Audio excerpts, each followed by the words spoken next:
Hey everyone, Morten Aastad here. Welcome to my channel. This is my entry to the 2025 vinyl tag, which was started by Glen Kellaway over at his basement. I also watched a couple of my fellow vinyl community members' videos, like Brian over there at the Embryonic Robot, and of course Kim at This Is Music. But I would like to shout out another favorite channel of mine, the Alan Rosenberg Show. I don't know if he does tags, but he does know his CDs. So if you watch this, Alan, do you want to take a hack at this? So we have several posts to answer about CDs, and let's get started. I brought my cheat sheet. So let's see here. We start with when did you get your first CD player? I got my first CD player in 1987, and I do believe that it was a Philips. I might be wrong, and it was hooked up to my Sanyo, stereo furniture. It was a white stereo furniture, and the CD player was black. I remember that annoying me a little bit. What was the first CD you ever bought? I bought two CDs the same day and place that I bought my CD player. I don't have one of them here. I think it's in... No, actually, I know it's down in Denmark, so I could have shown a more contemporary version of that CD. But anyway, it was the Rolling Stones 12x5, which at the time I didn't know so much about American versions of the Rolling Stones albums, because I grew up in Europe, and most of my... at the time, all of my Rolling Stone stuff, of course, were on vinyl, and was the Decca stuff. So I was a little bit confused about what kind of Rolling Stones record this was. I'm remembering a lot of the the tracks and everything, but there you are. And the other CD that I bought that day I still have, and it's McCartney. Yes, it's his solo debut, and this is the first version of that to come out on a CD. So I'm very fond that I still have this one.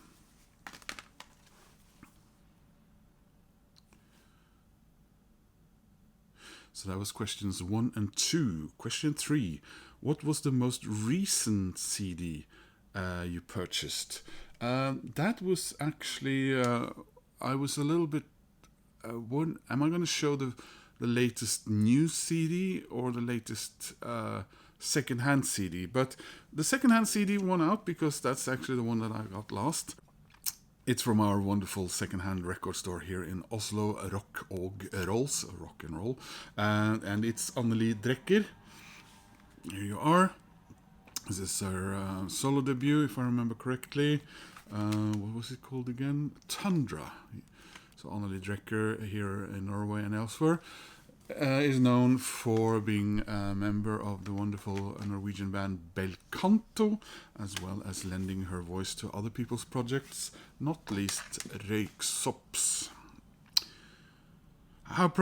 This is the one that I ended up just saying, move on. I don't know how to answer this. I tried to find out how to get Discogs to tell me this, because I have my entire record collection in there. I have more than 6,000 records, including then vinyl, of course, CDs, a smattering of cassettes, and singles, 45s. And I couldn't find a filter. I could find a filter that showed CDs only, but then I would have to sit and count them, and I have other things I need to do today, so I'm not sure. But I would maybe guess that 3/4 of my collection is CDs. Not sure. I don't know. Sorry, Glenn and everyone, that I couldn't answer that question.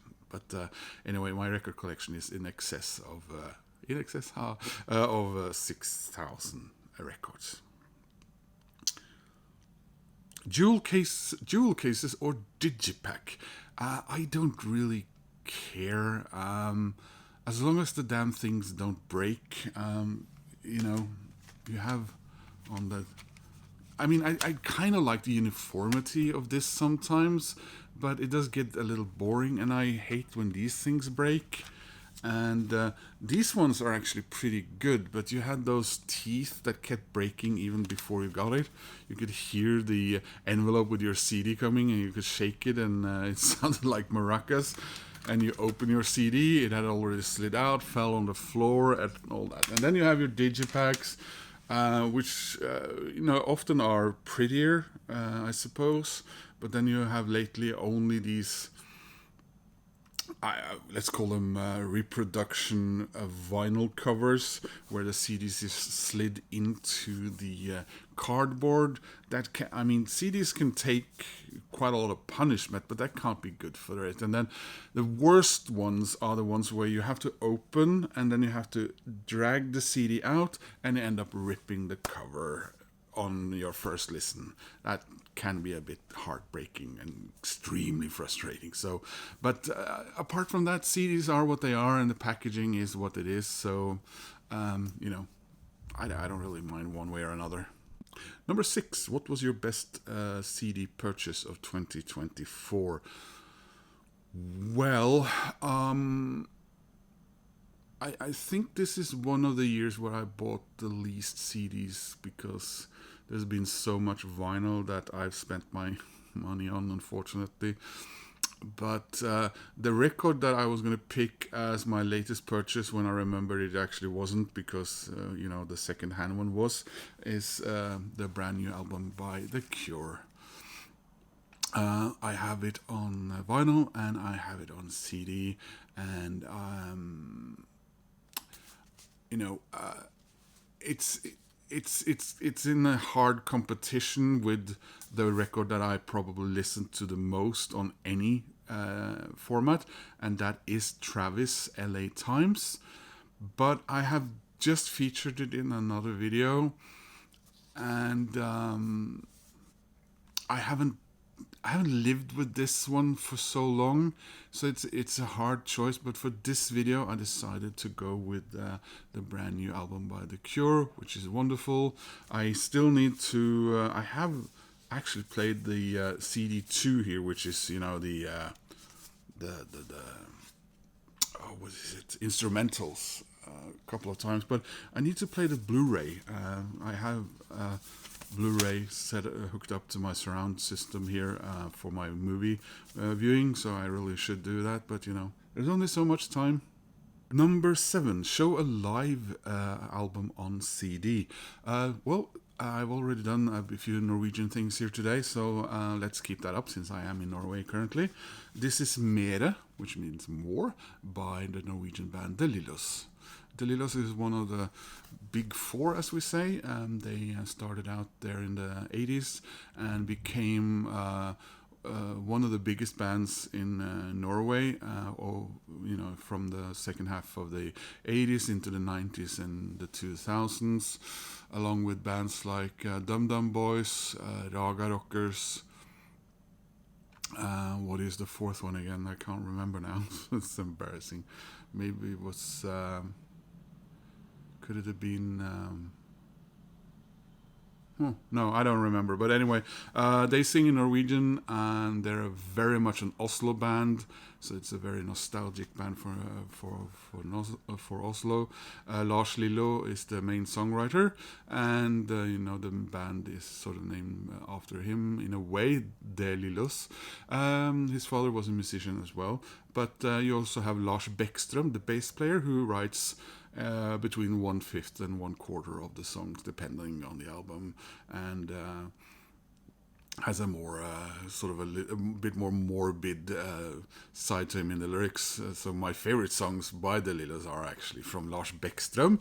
There you go again with these bass players, and these were recorded, I believe, at not far from here, at Rockefeller here in Oslo, which you have seen if you watched my Norwegian vinyl record fair videos, which have been some of them have been recorded there at Rockefeller. Number 8. What is your best sounding CD in your collection? I do not know. Is it a great sounding album because it's a great sounding album? Is it a particularly good sounding CD? I'm not really an audiophile or so on. I listen to what I listen to on my more than adequate stereo with my B&W speakers. Isn't that what you call those? That British brand. I initially bought them for my surround sound system because I was very into movies and surround sound at the time. But I soon learned that they should do what they were made for and be part of my stereo. So but the CD that I just had a hard time with this, but I just sort of cut through the red tape, so to speak, and I just chose a record that I really love listening to because it sounds wonderful. And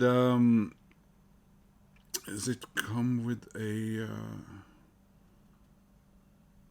yeah, it comes with some mixes. I'm not sure now. Anyway, this is Tears for Fears, The Seeds of Love. Wonderful box set. Wonderful album. Their last album, sort of.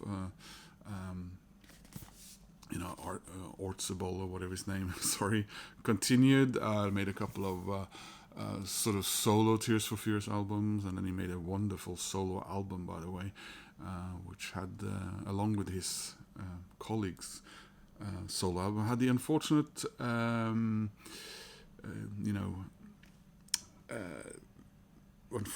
oh God, my brain. Sorry, I had to go and grab another record because I thought number 9 and number 10 is the same thing, and it isn't. Number 9 is, what is your favorite CD cover / insert? Yeah, so this one gets bumped from the next question to this. I very recently showed my beautiful compact little Temple of the Dog box set, which is really beautiful. So I thought, no, I can't show that twice in a couple of weeks' time or whatever it was. So, hey, this one is probably my favorite CD box set, at least visually. I don't know. This is Soundgarden. So, yeah. That's Bad Motorfingers 25th Anniversary Super Deluxe box set. And, yeah. There you go.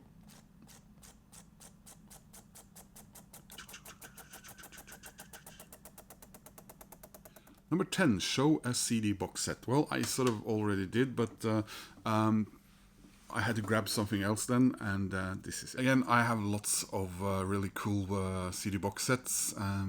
Was tempted to maybe show my Wildflower Tom Petty and some other things, but here you go. This is a pretty cool CD box set. I don't think I need to say that much about it. It's flips open like this. You have older studio albums, and you have comps and other stuff, and then you have silly trinkets and books and fanzine reproductions and all that stuff. And I remember I waited and waited to buy it and sort of started regretting it, and then the price dropped quite extraordinarily. So this was not expensive in compared to the initial price. So wonderful, The Clash box set. Show a CD from your favorite band. My favorite band is is the Rolling Stones, and I could have shown some box sets from the Rolling Stones, but sort of many years ago I bought one of these, and then when I started getting responses from people in the vinyl community to my videos, and initially just showed my hands, and then later on came on camera, and Alan, I remember, was one of the people who commented on this because he's a huge Rolling Stones fan as well.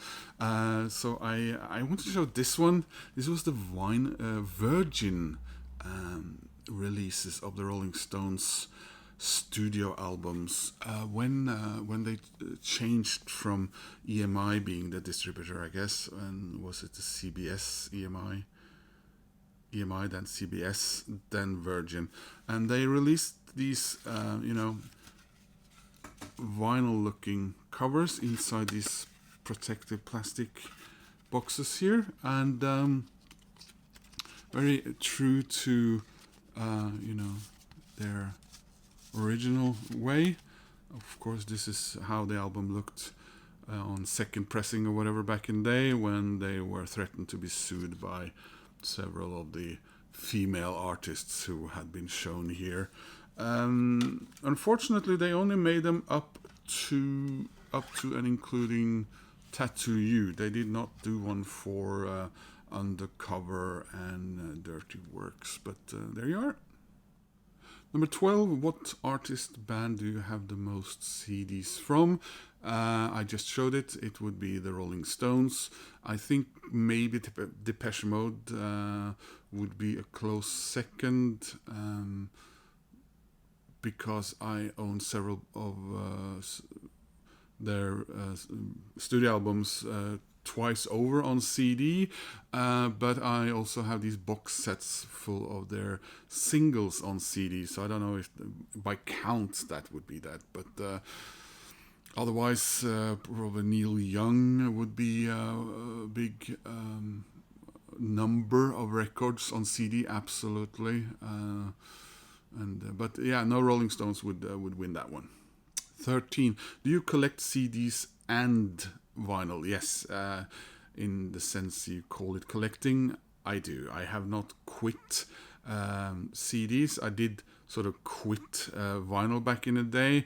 I think my last vinyl records that I bought intermittently in between the CDs was around 1994 probably, and then I didn't buy another vinyl album except maybe one where I got a vinyl album instead of a CD of Paul McCartney's Driving Rain, which is now a good thing because it's actually worth quite a bit, until I got a new turntable back in 2014, which was 10 years ago this year.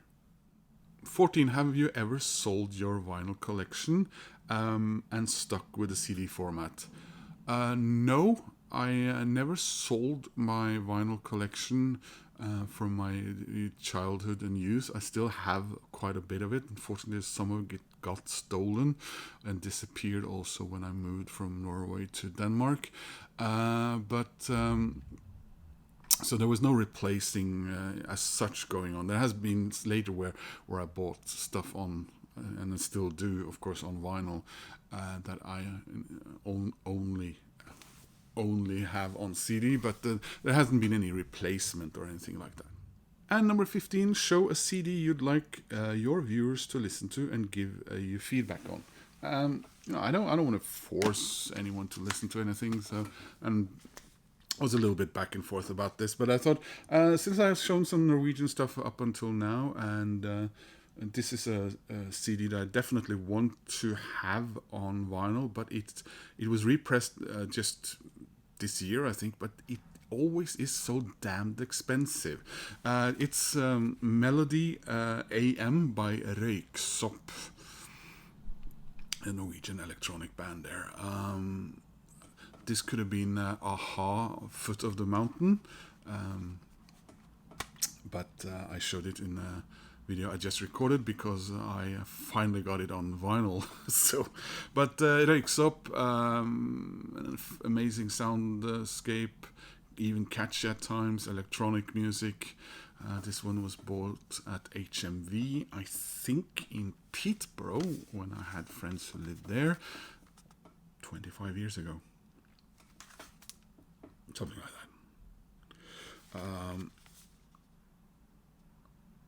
2001, so 23 years ago. And Røyksopp, they do lend their voices to some of the songs, but it tends to be female artists like Anneli Drecker that I just showed you. The singer from, what's her name again? Fever Ray from Knife has lent her voice, and of course Robin from Sweden has done so. So if you have a chance to check out Röyksopp in any form, but this record particularly I think is wonderful, please do so. So that was my entry to the vinyl tag, and I hope you enjoyed that. Please click like, that helps my channel. If you want to subscribe, that makes me happy. I hope to see you soon in another video. Bye.